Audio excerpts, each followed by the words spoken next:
Hello and welcome. We're going to unbox and walk through the Transient Light Tarot by Ari Weisner. All right, we're going to start unwrapping. This video has been edited for time. I enjoyed this deck so much that I rambled on about each card. Please excuse my poor editing skills and unexpected skips. Thank you and enjoy. Oh, that was a cool sound. Let's see if that works. All right, if you're new to the channel, my name is Melissa. I do tarot readings, witchy unboxing videos, and stuff like this. So if you're interested in more, maybe you want to subscribe. I don't know. Let's stick around and find out. This, so far, oh, okay, already the box is kind of cool. It has like this texture, and it's like a matte finish. It's not like the glossy ones you usually see. They're like wrapped in glossy paper, but you can kind of see that texture. It's like a wood green kind of texture. That's kind of cool. All right.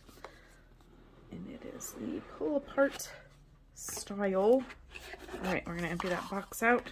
Oh, sometimes there's like little things. Here we go. Come, sit in the present, nestled in the neck of an hourglass, the future ahead, overhead, the past below. Reach out your cupped hands into the stream of falling sand, simultaneously receiving, holding, and letting go with gratitude as the golden thread of time spools and spills through your fingers.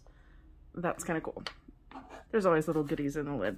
All right, we have our little book. Black and white, but looks like it goes into pretty good detail.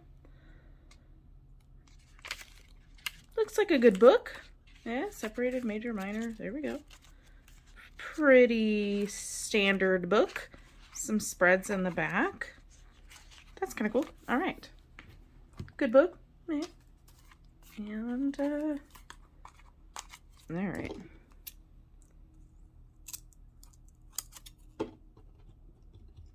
That should do it. All right. All right. I like the back. Okay. They're matte, but like, almost like a semi-gloss. Like it does have a little sheen to it, but they're not slippery glossy like they've been oiled or something, you know what I mean? All right, I have small hands. I can't usually hold a deck like that and shuffle it. That's about all I can take. So I would not be able to do like a riffle shuffle. So this would be this, again, smaller than a standard size. I don't want to mix them up though, so I want to go through them. Smaller than a standard size, but still too big for my little hands. I do like the back though. This would be great if you read reversals to kind of not know if it's reversed. I have some decks where it is a directional back. And so if it were to come out like when you were shuffling reverse, you would kind of know. Not that it really matters entirely, but anyways, just if that's something that you take into consideration. So let's start going through future. This is a tarot deck, so it should, like, even going through the book, it looked like it had tarot, the suits and all that, the standard tarot, but it looks like maybe there's some extras, or maybe they renamed some things. So present, so maybe these are identifier kind of cards for like a spread. The present, showing the time, I like that, and then past. Don't have to be psychic to see that one coming. And there. Crown of coins. Okay, so our pentacles are coins. I like that. So would that be the king, I'm assuming, since it's the first one that came out? The keeper of coins. That sounds like some queen energy, like a womb, you know, like the keeper of coins. Anyways, you know, and the key is kind of cool, and the key is a crown right there. I don't know if you're catching that imagery. That's kind of cool. The champion sounds like a knight. Yeah, crow. I like that. I'm also noticing that the center of this pentacle is open. You can see the ribbon behind it there, but it also has like some dimension. Hold that up a little closer so you can see what I'm talking about. I like that little crow too. All right, and the apprentice of coins, and I always say the page is an apprentice, you know, like somebody who's learning and growing. And so yeah, we have that earth energy kind of below the surface, ready to sprout. I like the symbology and the imagery here. 10 of coins. Got that kind of like that house, that hearth and home kind of vibe, like you would have that generational kind of energy. The 9 of coins, I like that. The grapes, you see, like grapes, and we also have some like butterflies, possibly. The 8. 8's our manifestation number, so I get that, like that kind of vortex energy if you're a fan of Abraham Hicks. 7 of coins. They're just kind of floating around. 6 of coins, they're distributed equally. This overlap kind of gives it some extra meaning there. Deal. 5 of coins, that broken, I like that. With the pearls kind of coming off of there. Reparable though, it's something that can be fixed. 4 of coins, keeping it in the bag, keeping it in the bag. 3 of coins, okay, stacked. I like the stacked imagery, showing that that building aspect of the 3. 2 of coins.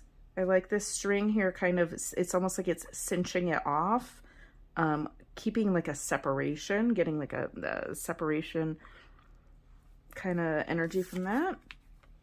The Ace of coins, liking that.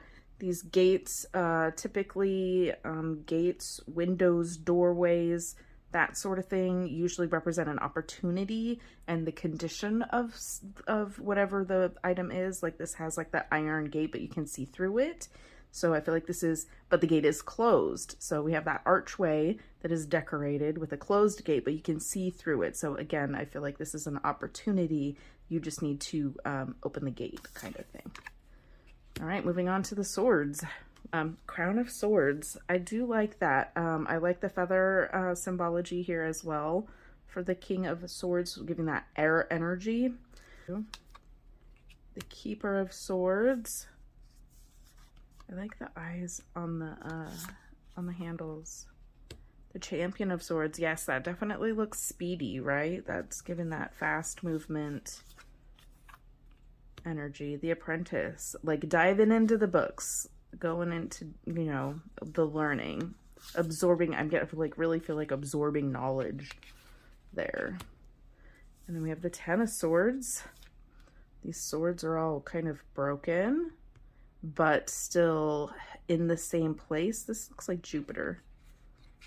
That looks like Jupiter. 9 of Swords, they're like hanging off of strings that are like tied to the swords. So yeah,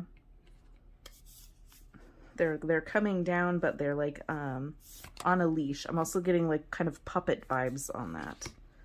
The 8 of Swords, they're all pointing at the moon here. So again, with that, like that almost gives the moon itself being in this card kind of gives that the blindfold part of the 8 of Swords.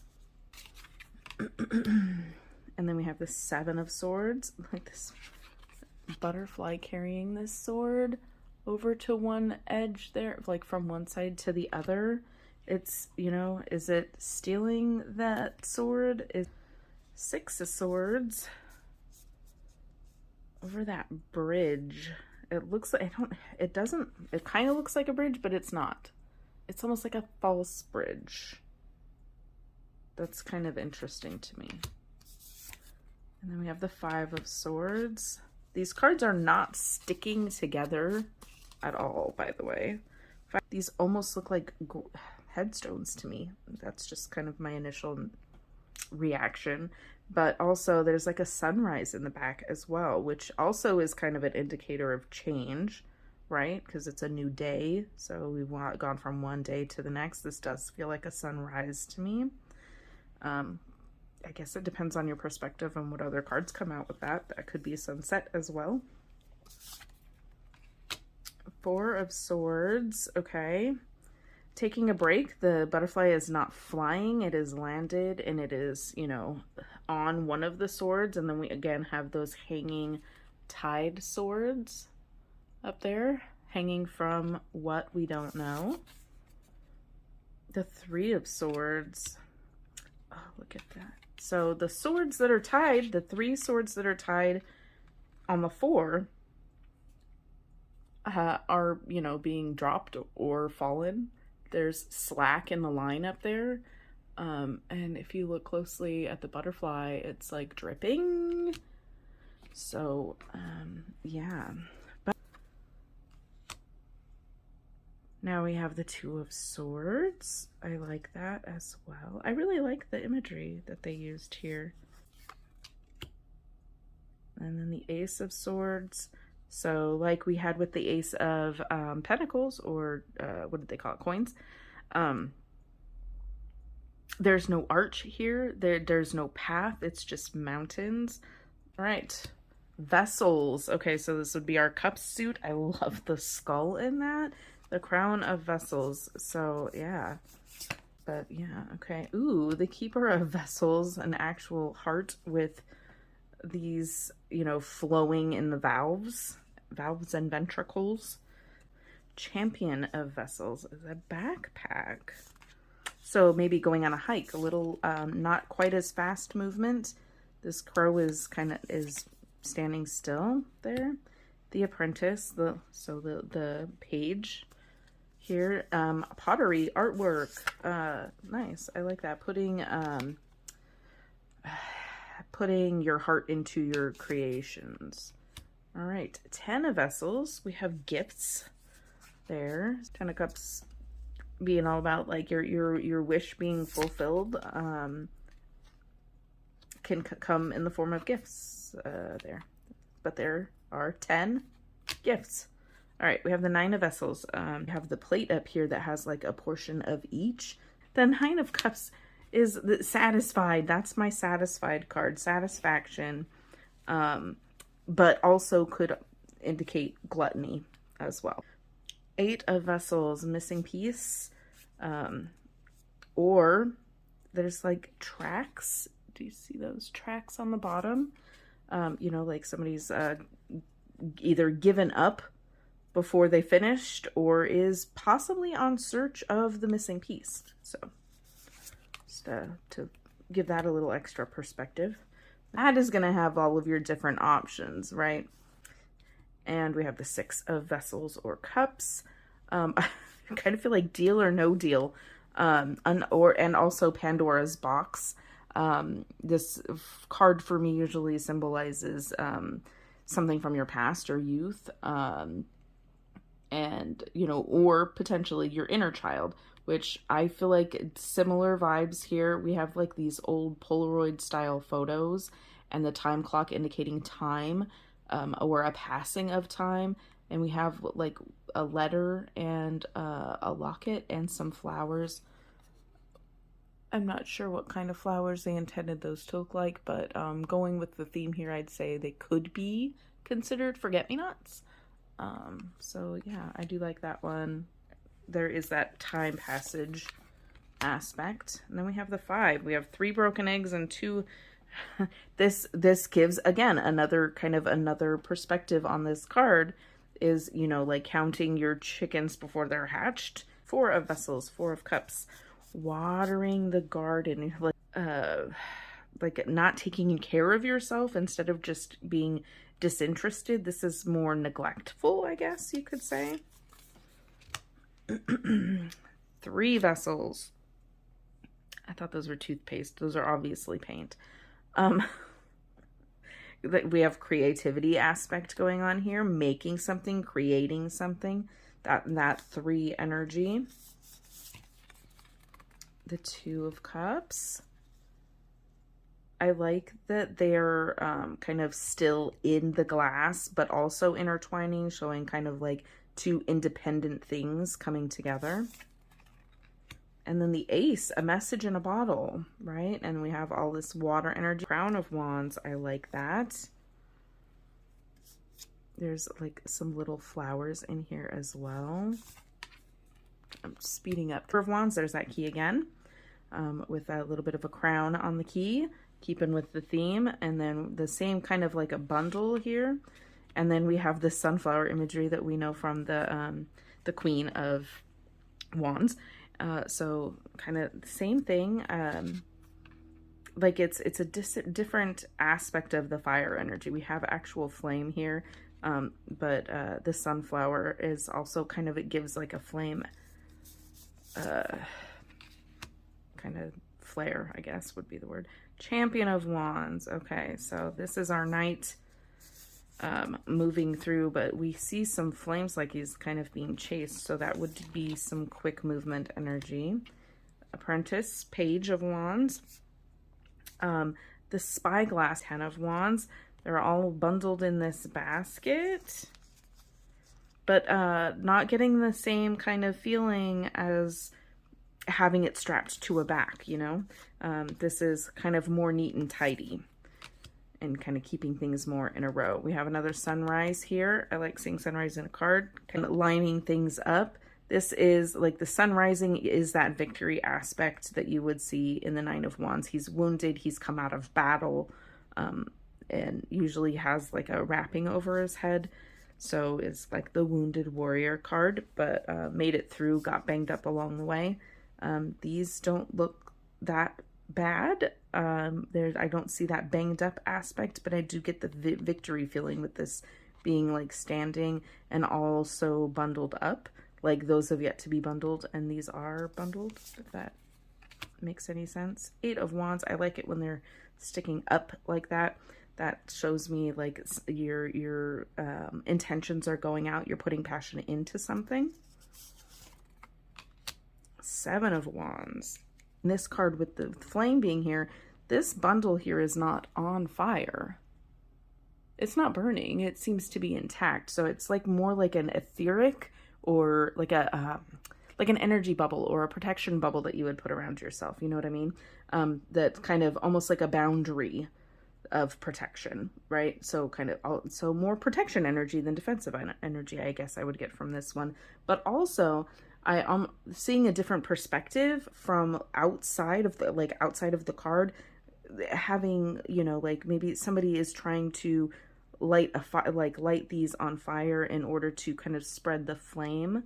So that could have like a good meaning in that way as well, you know, but also be careful whose fire you light. I'm getting a lot from that one. Let's move on though. Six of Wands, we have that victory. We have, it's in the nighttime, which would signify, you know, like the end of the day. All right. Five of Wands, got that kind of conflicting,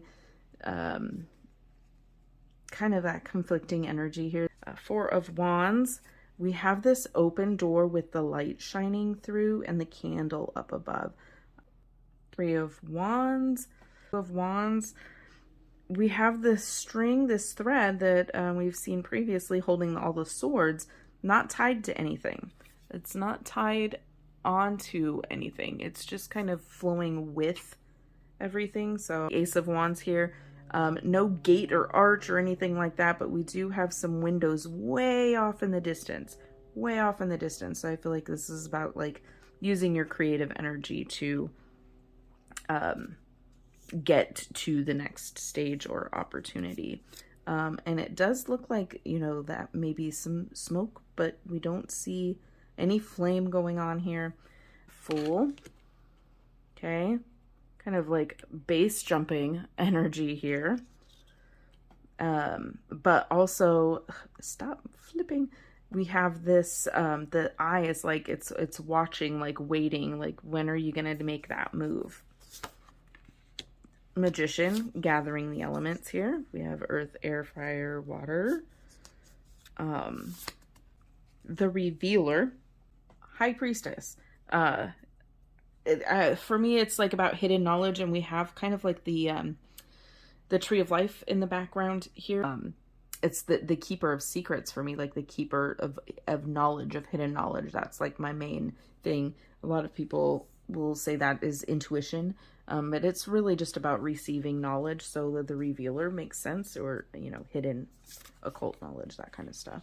The Nurturer, the Empress, the Pearl there, couple different symbolisms there that I don't necessarily want to point out for maybe not obvious reasons anyway. The grower of precious things, we'll say. The Defender, I've always seen them more as a ruler, so that's a little bit different to me. So yeah, Defender, kind of like, it has like a crown, which would lean toward that Emperor energy, kind of surrounding this gem here. Yeah, that's different for me. I'm gonna have to like read the book on that one and see what they intended for that. And then we have the Proclaimer, which would be the Hierophant, a teacher, memory, and getting a lot of memory with the elephant, because elephants have like a great memory. Then we have the Lovers, right? We have this locket, some flames down here. These flames are white, different color than the flames that were in this. This has different kind of energy from those flames. So this is more of a passionate flame, I guess, but not, kind of also a warning. And again, the black within the white within the black. There's always darkness and light and dark. Getting that kind of like balance energy from that as well. And then here we go again with the Chariot. I really like this. I feel like, again, I guess journey. There you go. The Chariot is on, like, it's a journey energy, journey message there. And then we have the Strength card. Eyes closed. This big old gem is right over the third eye area there. So this, I feel like, is maybe turning inward for strength. Trusting yourself is strength. I'm getting a lot from that one. We have the Hermit here. We have the Wheel here. Kind of like also getting like a taking chances with the Wheel. And finally, we see the source of all of those threads that were in there in this Wheel card. So it's kind of like disembodied things. So, the strings were attached to we didn't know in the beginning. I feel like this is kind of like the divine, like giving you, like, we're unwinding things for you. That kind of interesting imagery there. We have the Justice card. Balance, bringing in balance. We even have like this dotted line here on the sun there. Then we have the Hanged One. The anchor is upside down and it's in the palm of the hand, which I feel is very important. We also have like this kind of aura representing like the light that's around the head of the person that is the Hanged One. Very interesting imagery there. Then we have the Death card. There's a pathway here. We have the flower that we normally see in that symbol there, and we have a sunrise as well. Again, I feel like that's the sunrise. So symbolizing the ending as well as the beginning. Temperance. Again, intertwining the dark and the light with these two. Also have the dark and the light, and they're kind of crossing over here. The Devil. Okay, the sneaky snake. Being tricked in some way there too. The Tower. Okay, there is no foundation here. The Star. Very nice. It's like the sky is a being. I like that. The Moon. I like that. Kind of like shining light on the darkness, but also showing the dark, again, dark within the light. The Sun. Shining, growing, growth, and like the eye of the divine there. That happens to be, I looked over right at the right time, the cover of the book and the cover of the box. Judgment. We have that announcement. I like the egg here as a symbol of, rebirth there. And then we have the World card here. Again, that eye to me in this deck seems to be representing divine energy or source that's kind of always watching. But that is, the end of the cycle, reaching that peak, becoming one with the divine. That's what I'm getting there. So that is all the cards. Thank you for sticking around. I'm not going to do anything crazy. I'm just going to say have a great day. Always remember the magic you seek is within you, and have a blessed day.